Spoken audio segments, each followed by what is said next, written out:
Show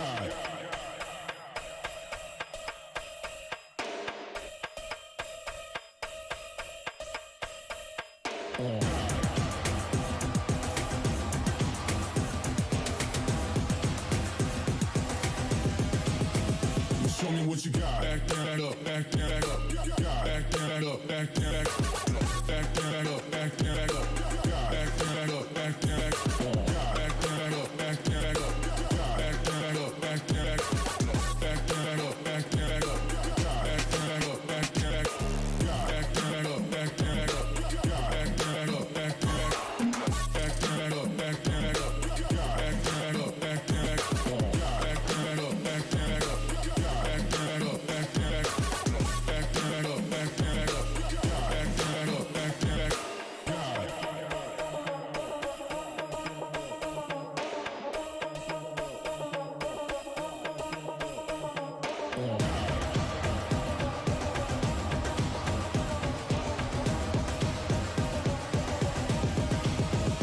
Show me what you got.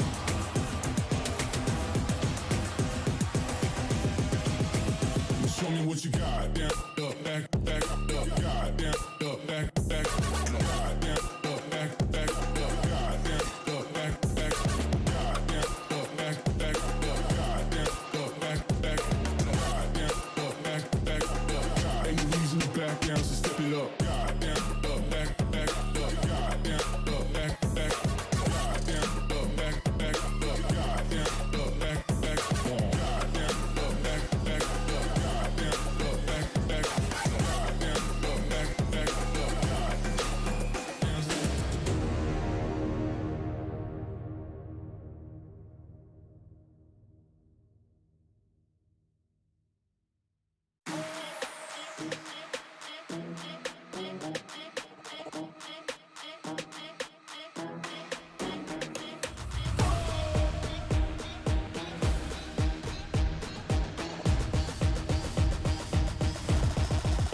Got the money in the bank.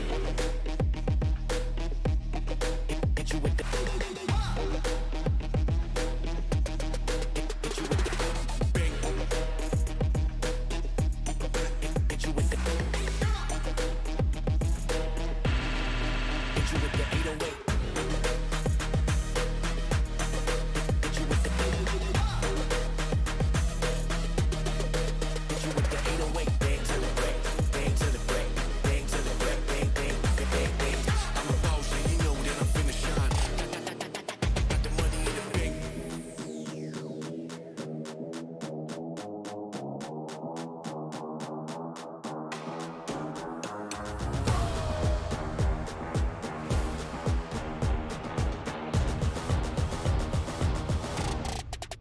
Got the money in the bank.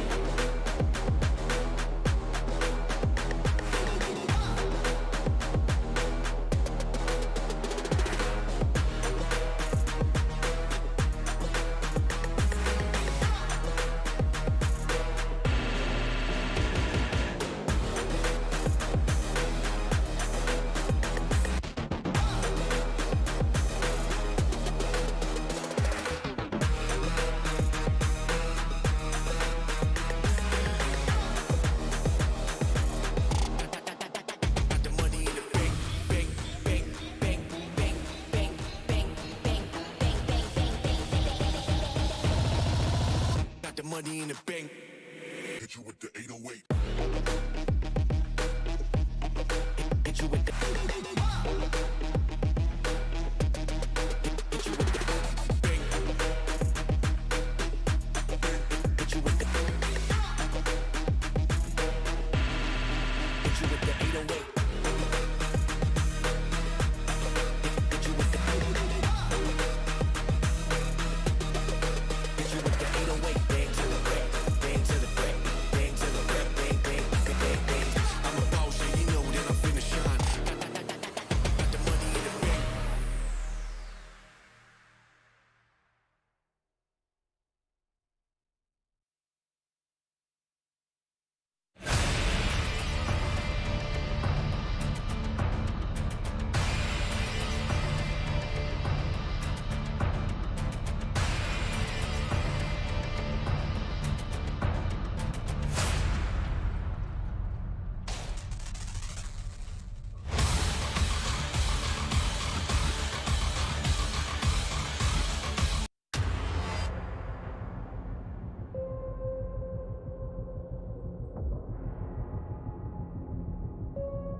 the money in the bank.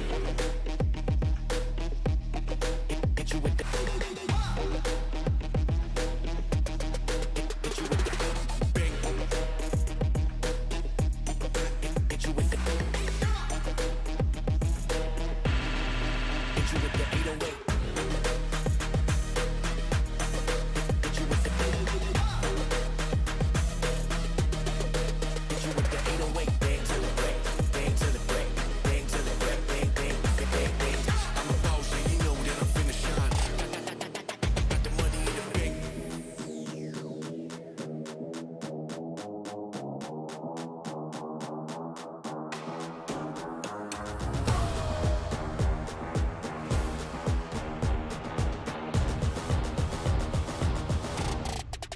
Got the money in the bank.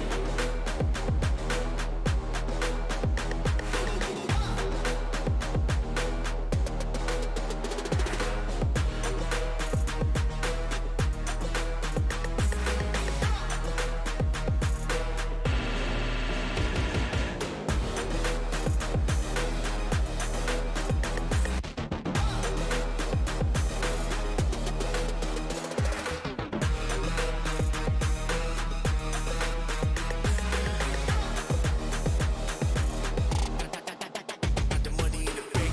Bank, bank, bank, bank, bank, bank, bank, bank, bank, bank, bank. Got the money in the bank. Hit you with the 808. Hit you with the. Hit you with the bank. Hit you with the. Hit you with the 808. Hit you with the. Hit you with the 808. Bang to the break. Bang to the break. Bang to the break. Bang, bang, bang, bang, bang. I'm a boss, yeah, you know that I'm finna shine. Got the money in the bank.